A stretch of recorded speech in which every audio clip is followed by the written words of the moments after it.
Well, that's a charter plane there full of Philly pride. Fans, they broke out in the full Eagles chant on their way down to New Orleans. The pilot even joined in on the fun. I hope he was flying the plane.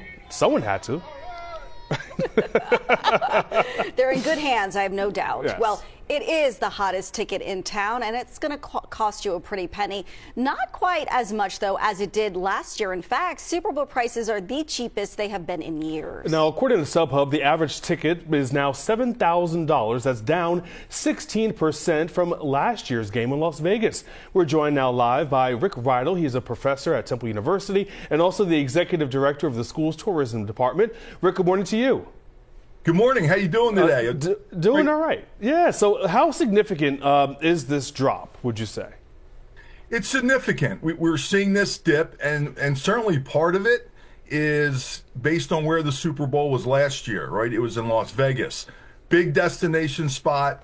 People love going there regardless of what's happening, and really drove a tremendous amount of interest. It was the first time it was in Vegas, and really jumped those ticket prices up high, with the average ticket price being around $9,300, $9,400. This year, conversely, we're in New Orleans, which is a great spot, a great tourist spot. However, it's been there 11 times. And I think people are like, I've been there, done that. Also, we look at who's in the Super Bowl. Certainly our birds are driving a lot of interest. I want to get on that plane you just showed to get down there to New Orleans. But the Chiefs have been there this will be 3 years in a row, 5 times in the last 6, 7 years.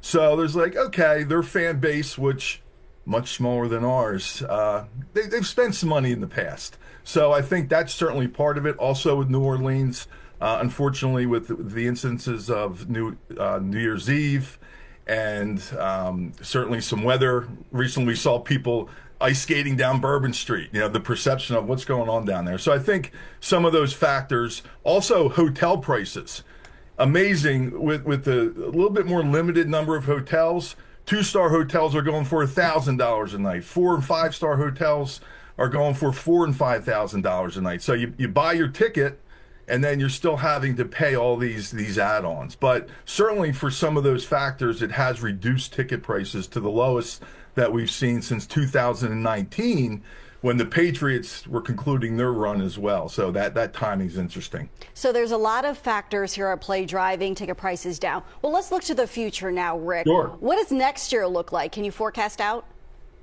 Yeah, I think next year it'll be in San Francisco. So that's going to be very interesting. West Coast, it's a newer stadium. I think we're going to see a jump there because so much of this is on the destination spot and who's hosting the Super Bowl. And I think that, it's a newer location for the league, and we're going to see that trending going back up. Certainly make no mistake about it, we're going to see a lot of green and white in the stadium tomorrow, and we're going to see a full house. It's just the availability still there, and those prices have trended down. But I think we'll see a jump back, maybe not quite to the Las Vegas levels of last year, but higher than what we're seeing this year, which makes for those last-minute impulsive bird fans a chance to get down there still and support us. Yeah, and StubHub is also reporting that 21% of those ticket sales are coming from Pennsylvania versus 10% in Missouri and Kansas, from Missouri and Kansas. So hopefully we'll see a lot of green and white down there. Absolutely. Can't wait. It's going to be a blast. And, go Birds, 29-24. You heard it here first. There you go. 29-24, okay. Rick Rydell, thank you very much. Go Birds.